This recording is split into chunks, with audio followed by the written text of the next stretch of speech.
Hello friends, welcome to learn English with Shafiq. আজকে আপনাদের মাঝে আরও একটি নতুন ভিডিও নিয়ে আমরা হাজির হয়েছি। আজকে আমরা শিখব ইংরেজিতে দুইটি লেটার দিয়ে কিভাবে ওয়ার্ড তৈরি করা যায় এর বাংলা অর্থসহ। এবং যেই ওয়ার্ডগুলো আমরা প্রায় প্রতিদিনই ব্যবহার করি সেই ওয়ার্ডগুলো আমাদের জানা খুবই দরকার।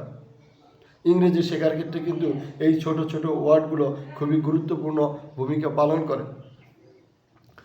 তো কথা না বলে আমরা এখনই আমাদের ক্লাস শুরু করে দিব।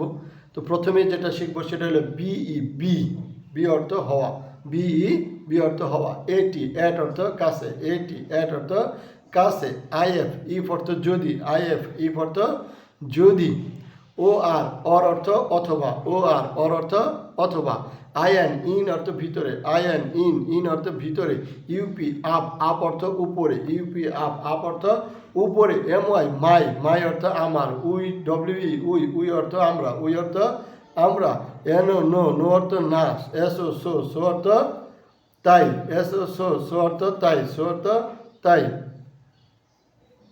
তাহলে আমরা এই যে ওয়ার্ডগুলো শিখলাম, এরকম আমাদের যে প্রয়োজনীয় ওয়ার্ডগুলো আছে সেই ওয়ার্ডগুলো কিন্তু আমরা নিয়মিত প্র্যাকটিস করব এবং এই ধরনের আমরা নতুন নতুন আমরা এইরকম দুইটি লেটার দিয়ে শব্দ তৈরি করা শিখব, প্র্যাকটিস করব, অর্থ জানবো।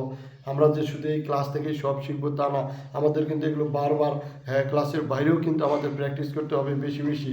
আমরা যত বেশি প্র্যাকটিস করব তত বেশি কিন্তু এগুলো আমাদের শিখতে সহজ হবে। তাই আপনারা এই ভিডিওটি বারবার দেখবেন এবং আপনারা প্র্যাকটিস করবেন। তাহলে আমি মনে করি যে আপনারা এই চ্যানেলের সাথে যদি থাকেন, আমি সর্বোচ্চ আপনাদেরকে অনুরোধ করব 30 দিনের ভিতরেই কিন্তু আপনারা ইংরেজিতে মোটামুটি একটা পর্যায়ে চলে যাবেন। সেটা শুধু আপনারা আমার এই ভিডিওগুলো দেখেন এবং নিয়মিত প্র্যাকটিস করেন। 30 দিন পরে আপনারা বলতে পারবেন ইনশাআল্লাহ। আপনারা সবাই ভালো থাকবেন। আমাদের ভিডিওতে একটি লাইক দিয়ে চ্যানেলটি সাবস্ক্রাইব করে দিবেন। আপনাদের সাথে আবারও দেখা হবে নতুন কোনো ভিডিও নিয়ে। সবাইকে ধন্যবাদ। আসসালামু আলাইকুম।